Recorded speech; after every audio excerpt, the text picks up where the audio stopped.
তো আপনারা ঘুমাইছিলেন, ঘুম কিন্তু আইসেন না, আমার কিন্তু ঘুম আসতেছে না। হ্যাঁ, ঘুমাইছেন না কিন্তু।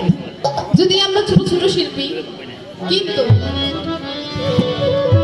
আমার কাছে ভালো লাগতেছে, আপনার কাছে, আপনাদের কাছে কেমন লাগতেছে জানি না, কিন্তু আমার কাছে কিন্তু আমার দাদা ভাইয়ের খুব ভালো লাগতেছে।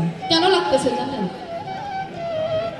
ছোটবেলায় চিনির গুঁড়া চেনেন, ওই যে মেলা খেলায় পাওয়া যায়, খেলনা মটুক, হ্যাঁ মটুক কই আমরা, হ্যাঁ ওর দেখবেন যে পাছার মধ্যে যদি চাটন দেন তাইলেও মিষ্টি লাগবো, মাথার মধ্যে চাটন দেন তাইলেও মিষ্টি লাগবো, মানে যে নেই দেন ওর যত যা আছে মানে ওর শরীরের মধ্যে যা বানাইছে আর কি, যে হানি চাটন নেবেন মিষ্টি লাগবে। তো দাদা ভাই আপনি যা হাই কন, যা কিছুই কন, আমার তো মিষ্টি লাগতেছে, আপনি যা মনে তাই কন, আমার তাতে কোনো সমস্যা নেই, বুঝছে? আমার দাদা ভাই অসীম বাউল,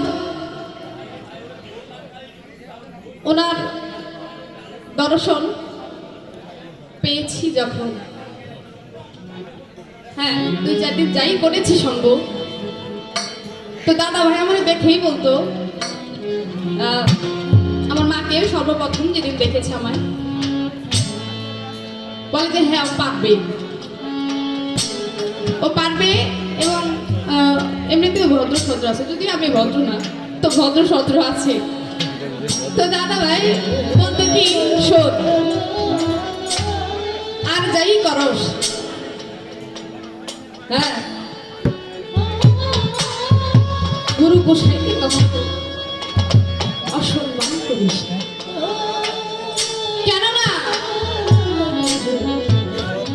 সে ক্ষণিকের মধ্যে আছে একটা পাগল, ওর শরীরে ওর গায়ে কোনো কিছুই নাই, কিন্তু আমার মাওলা এমনও সময় আছে তাকে 1 সেকেন্ডের ভিতরে একটা ওলি করে দিতে পারে,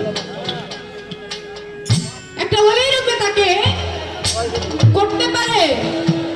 আমরা অনেকেই আছি কিছুই জানি না, কিছুই বুঝি না, কিন্তু তাই বলে কি তাকে অবহেলা করবো না? গুরু গোসাইয়ের হাতে হাত রেখে যারা বায়াত গ্রহণ করেছে, আমার গুরু পারে না এমন কোনো কাজ নেই। প্রথমেই বলেছি আমার দাদা ভাইকে, দাদা ভাই আজকে কিন্তু আপনি আমার দাদা ভাই কান্ত দাস বাউল না, আমার দয়া, আমার মুর্শিদ, আমার 4 তরিকার মুর্শিদ জানে আলম শাহ চিশতি জানে, সেই দরদি আজকে যাই বলেন না কেন সকলেই আমার কাছে মধুর লাগবে। তো আরেকটা কথা,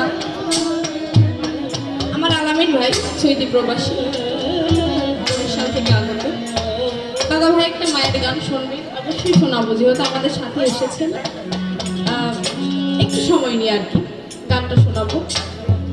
হ্যাঁ কেমন 12টা 12:30 বাজে, তো অতি চমৎকার আমার দাদা ভাইয়ের গানগুলো অনেক সুন্দর। আমি জানি একটা ভক্ত যত যাই হোক না কেন, কিন্তু দয়ালের 1 সেকেন্ড লাগবে না তাকে সিস্টেম করতে, অর্থাৎ ভালো করতে।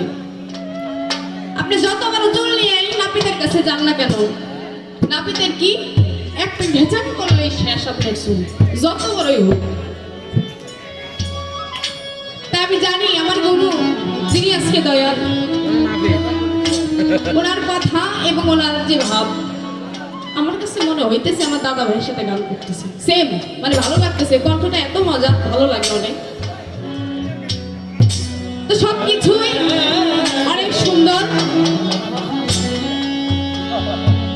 বর্তমান বাবা আমার মা একটা কথা বলে, মানুষের এখন এমন অবস্থা হয়ে গেছে, অন্নগত প্রাণ আর দুনিগত মন হয়ে গেছে দাদা ভাই, যেখানে ইমানের কথা, গুরু গোসাইদের কথা, ভালো কিছু কথা বলবেন, এখানে সেখানে মানুষ থাকবে না, এটাই স্বাভাবিক হয়ে গেছে এখন। আর যারা আমরা অধম আছি, দয়ালের ভক্ত, দয়ালকে ভালোবাসি, তারাই পড়ে থাকি আমার শেষ পর্যন্ত, তারাই পড়ে থাকি অবশেষ পর্যন্ত।